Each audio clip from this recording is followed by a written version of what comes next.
Welcome everyone, my name is Ricky. Tonight I will be interviewing Tiffany Thibault. It's a pleasure to interview her and get to know her a little bit more.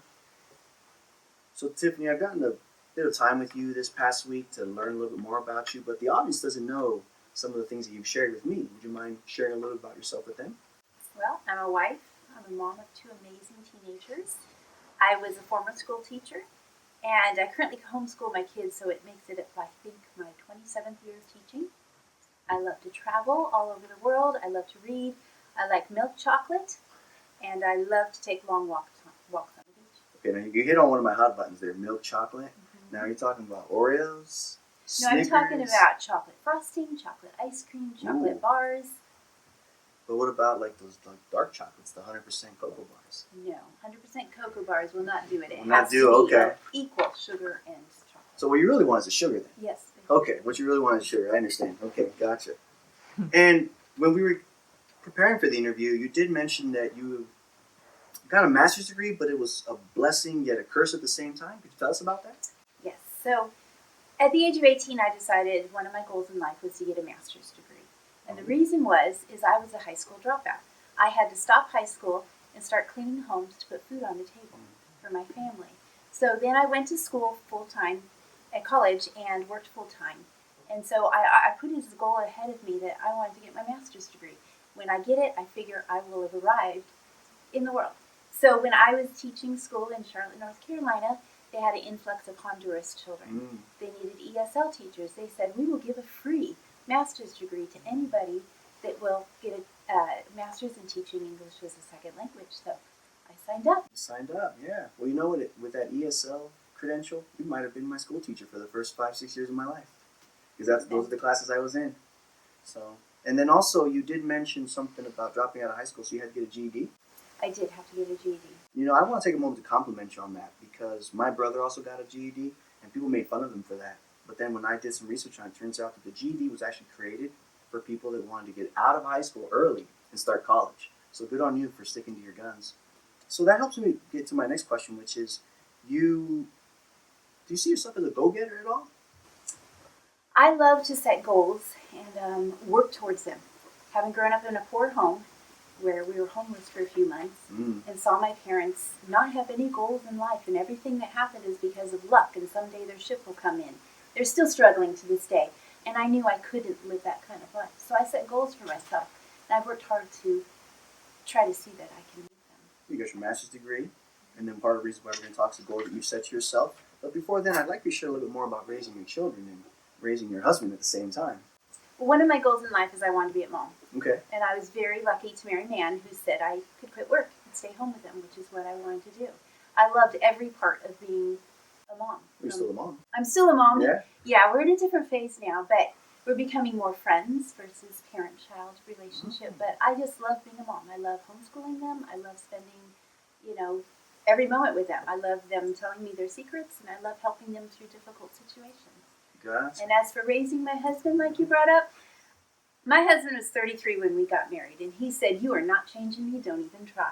So we have spent the majority of our marriage learning to just respect each other. Everything is ours equal. The home, the finances, parents, children, parenting, and as long as we treat each other respectfully, then neither one of us is going to be in the doghouse. You mentioned the doghouse. Holy shnikes. Is that a common occurrence in your home? No. No? We make it a point not to go to bed angry. Okay. Because neither one of us want to sleep on the sofa. Gotcha. Okay, so the sofa is not getting a lot of attention. Other than for TV viewing. TV viewing. Gotcha. Okay. What about this dog, though? Does he get to go to the doghouse a lot? A lot.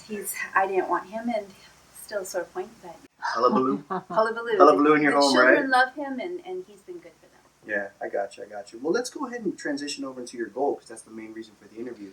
You said this is a dream that you've had since you were about 8 years old, am I correct? Yes. Tell us about it. I've always wanted to write a book, and my grandfather gave me a journal when I was a young child, and I would journal every day. This is what we had for dessert. This is who was mean to me. And that just led through years of just journaling. And this past summer, I said, I want to go to a writer's conference. I want to be a writer. And my husband's like, well, you're not getting any younger. So I went to this writer's conference. It was an amazing experience. And while there, I met with an editor and signed a contract to write weekly for an online website. And while there, I also decided I'm going to write that book. So that's what I'm looking for. Weren't you being paid for that website? I am. So Not you're a paid much. writer now. Paid writer. Pays Yeah. for my Starbucks. Every There you go. week. Pays for Starbucks every week. There you go. And you also had a habit of writing, you said, in your journal every day, correct? Mhm. How long have you had that habit? I think since I was 5 or 6 years old. Oh, okay. Boxes I thought that of was something you journals. started recently. Recently, I've been making more of a habit to be more focused. Since I gave a speech on Miracle Morning here Okay. at Toastmasters, those were habits that I started to develop. That just researching and studying and setting goals for this writing in particular. Gotcha. And this book, you want to focus on helping women, men with this book? You didn't mention that earlier before. Well, but- it's a focused goal. In fact, it's dealing with baggage. Mm. The baggage that I had to deal with initially moving into a 900 square foot home and get rid of 80% of my belongings. But as I moved closer to family who had not been near for 20 years, it brought up a lot of baggage from my parents and from lies that they told me to protect me, the way that they just lived their life and their views. Wow. They were baggage that I needed to learn to shed. So I've learned some things along the way that I'd like to share with other people that might feel trapped by their baggage. Well, that's a hot button for me as well because, I'm raising my mother. Mm-hmm. So I understand completely what you're talking about having to shed baggage and let all that go. And you also wanted to, in this book, share about empowering women. Could you touch on that a little bit more as well? Well, I think that society is changing, but I feel like in many ways women don't feel that their voice is going to be heard. And a lot of us tend to put our family's needs before our careers or before our dreams and our goals. And a lot of us are the ones that care for our aging parents and deal with all the drama that that brings. And so we often put our dreams and our desires on the back burner or just even shove it in the box in the closet and don't even look at that. And I just want to be able to empower people to realize that, it's your life, it's your dream, and you need to shed all this stuff that's holding you back and just go do it. Thank you for going deep with that because that was one of the reasons I really wanted the interviews. I knew that your book was going to shed some light on that. Because again, being raised by a single mom, she gave up a lot for us, and she didn't have to, but she did, and I respect her so much for that. And have you had any opposition as far as writing your book? 2 forms of opposition. Time. I'm an Uber driver in my family. I drive the kids and my husband everywhere. I have very little free time to sit and write. So that has been hard. So I have to, on the calendar, this is the hours I'm going to write and leave me alone. And the other one has been myself. It's been a struggle saying, well, the kids need this or my husband needs this, right. and saying, no, I need this for me. And then the lies that you've been told your whole life or that you tell yourself about what you can and cannot do sometimes flare up and I have to stomp them down. Stomp them down? Literally stomp them down? Yeah. Gotcha. Now, you did mention that you are the Uber driver for your family, and you got a hullabaloo with a dog, and then you also are dealing with driving your husband around. Yes. But you did mention that they are supporting you in this, correct? They are. Talk about that, My please. husband got me a laptop about 2 weeks ago so that I Nice. can go places and write Nice. when I'm at the college with my daughter or where I'm waiting in the car while my other daughter's in band. And then my daughters are constantly asking, how many words have you written?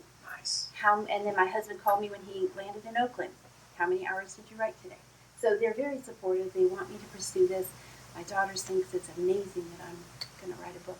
Nice. So you're encouraging them, aren't Yes. you? That's awesome. That's cool. You have your family support. And, we're going to be running a little bit short on time now. So I'd like to go ahead and jump into the way I like to end interviews, which is there any life lessons, maybe 1 or 2 little nuggets that you could give us that you may put into your book? To not look at the negative things that happened in your life as reasons why you can't succeed and you can't reach your goals. I could spend all day thinking about I was a high school dropout and fail to look at what I did accomplish. So how we view our life really is going to be the measure of our success or our failures. So we are more than what we think we are, and we can do more than we think we can. Amen. Thank you for sharing that. I appreciate that so much about you, Tiffany. And we're going to go ahead and end the interview there. But before we leave the podium, or whatever we're going to call this area here, as a teacher and as a friend, I have a little present for you I'd like to give you. I figured you might like this as a teacher. Let me see your hand. Thank you.